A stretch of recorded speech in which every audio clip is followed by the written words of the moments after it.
Curious what you did after you were reborn. As I'm sure you can surmise, at first I was thoroughly absorbed with recovering. As it is, I've still not recovered completely. Yet I was so weak the first year that I could not stand nor move on my own. Terzieff bore my weakness bravely, showed great patience. If not for him, I wouldn't be here, and I'd have regenerated far slower. Once I could at last stand unassisted, I set off for Bruges, for my one-time home of Dillingen. There I led the peaceful life of a rural healer and surgeon, enjoying my neighbours' respect and, in fact, constituting the exact opposite of the monstrous vampire the populace imagines. Bruges, you say? Rebirth make you sentimental? Perhaps a dash. But what of you? Where have you been? Ever find your Cirilla?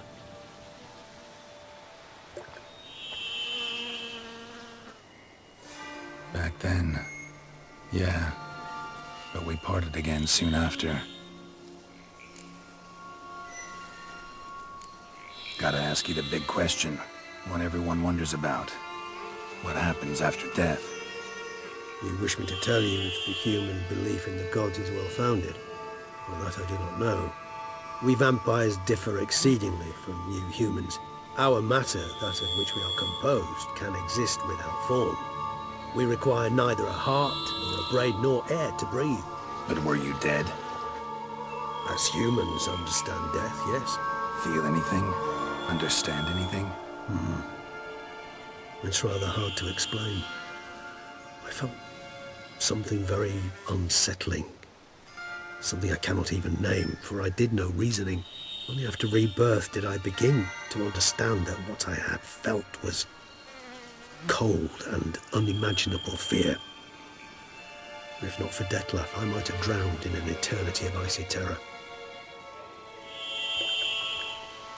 Can't have been alive then. Sheesh, experience like that must be vicious. Indeed, it's hard to compare to anything I know. Yet you are aware we don't see death as you do. The way you cling to life, we find it entirely peculiar. You are mortals, ergo it's a foregone conclusion. You will die. It's but a question of time. Thus, I often find myself wondering why you try so very hard. To die at 20 years, 40, even 100, what's the difference? They're all but the blink of an eye. Depends on your point of view. Man who's got 1,000,000 crowns to spend can't possibly understand one who's only got 20. Very true. One's outlook can indeed change much.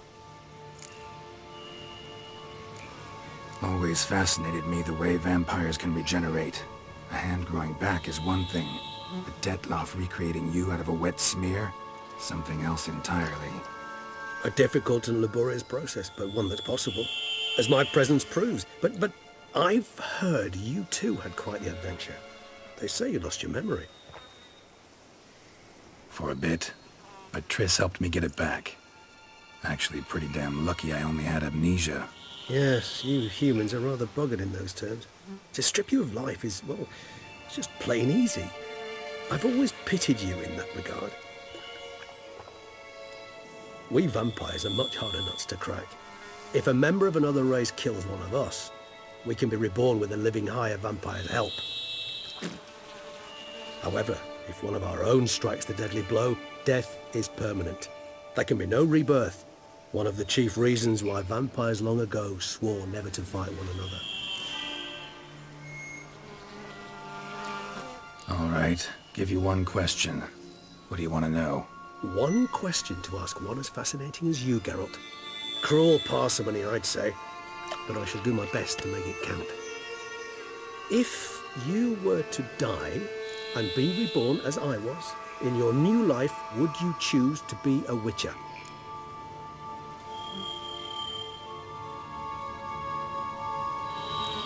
That's what interests you most? Whether I'd like to be a witcher again? Many things interest me, but we've not much time left. Please answer. Never chose to be a witcher. Fate chose for me.